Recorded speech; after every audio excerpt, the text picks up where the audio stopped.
Hey, Comtrain, happy Sunday, happy holidays. Hope you guys are doing well. Coach's Corner, macro, micro, and mixed bag. Macro, micro, pretty quick today. We got week 6, and we're entering our full deload week. So, got the interesting deload schedule, effectively starting on the 25th of December, going through the new year, effectively again Friday to Friday. So, interesting part to finish it up will be we'll train on Saturday, the 2nd, January 2nd. Rest on Sunday, get back on schedule, then hit it hard on Monday. So Monday the 3rd, the 4th, will be our first full training week back. It will be hitting the ground, full speed run. Cool. Micro, inside that deload, focus is rest and recovery. And super excited even thinking about everybody spending time with friends and family. So no benchmarks, no big workouts, just a sweat fest kind of style week. And I want to spend most of our time today on the mixed bag. So this is part 1 of 2. And this week, I'd love to talk about some tools we can use to reflect back on this past year, with next week diving into goal setting for 2021. So, some tools.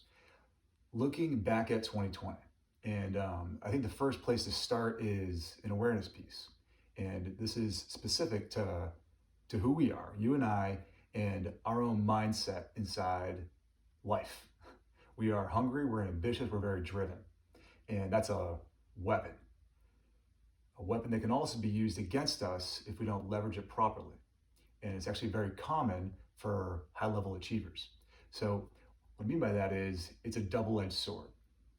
And I'm going to offer 2 different kinds of tool sets to combat something that I bet you can relate to.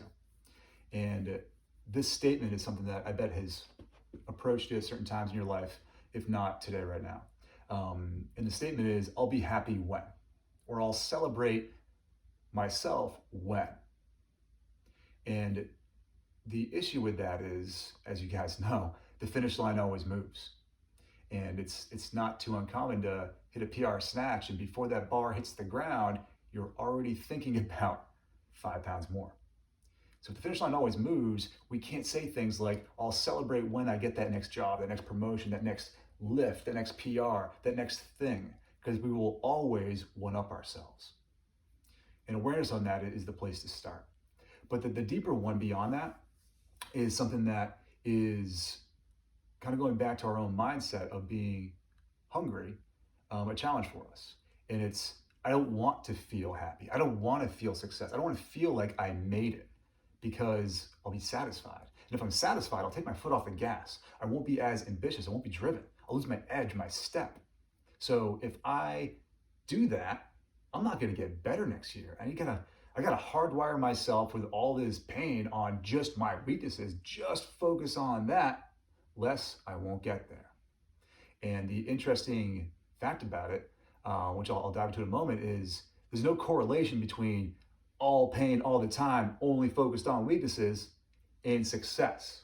And it's actually, ironically, the opposite. So, interesting little example to put some color behind it. Let's say you're sitting down for a big dinner, and it's like your holiday dinner.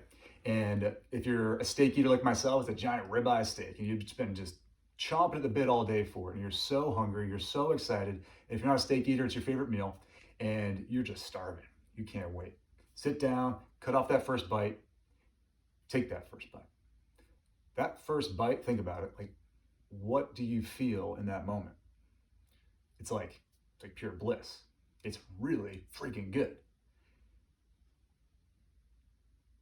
How that feels, really freaking good, tastes amazing. There's no correlation between that and suddenly a dissatisfaction for the rest of the meal. In fact, you're actually hungrier. That single bite, that almost like teaser, that little celebration of the bigger picture made you hungrier for more. It's really interesting how it works.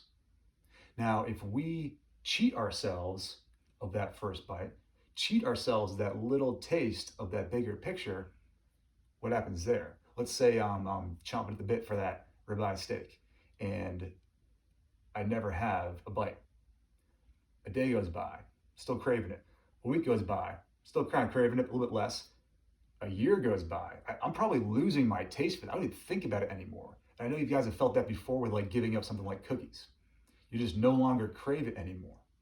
So this little like teaser, this little celebration of the end state in a little degree gets me hungrier. So like what's going on there? It's actually rooted in physiology and psychology, to be honest, too. It's called dopamine. And dopamine's a hormone that gets released that says euphoria. It says, this feels good. It's that feeling you have when you hit a PR or when you take that first bite of that meal.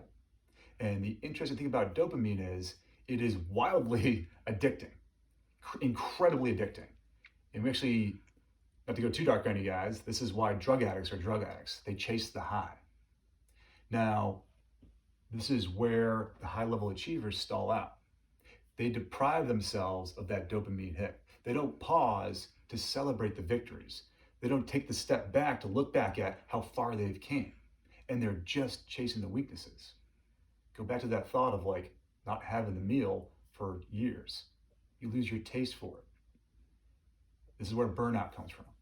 And I bet you've seen a friend or two, if not more, unfortunately, in our sport with such surrounded by so many driven individuals that do this. We just focus on the negatives or the weaknesses, and we never pause to reflect on the victories. By depriving yourself of that dopamine hit, it becomes a passion play turned into work. And you no longer want to go to work. You no longer want to chase that next thing. And it's not just inside CrossFit, it's inside pretty much any chase we make. So it's massively important to hardwire ourselves to celebrate those victories. That is, in effect, weaponizing our mind. So as we reflect on 2020, we start to shape up what we're looking at for 2021. I'd love for you guys to keep that in mind, to celebrate the victories and take the moment to reflect on the good that has happened. And it's no surprise that there's a lot of journal and pieces out there that focus on gratitude. And I know you guys have felt it. When things are dialed in and you're thinking positive, great relationships, great everything in your life, you're on fire. You're on absolute fire. And the flip is also true. When you feel like shit, you perform like shit. So we can completely rewire ourselves to focus on the victories. Keep that dopamine hit going, and it's fuel, not taking away from that next goal. So we'll build on that next week, talk about some goals. But for now, enjoy the week, enjoy the deload. Happy holidays, and I'll catch you guys next week.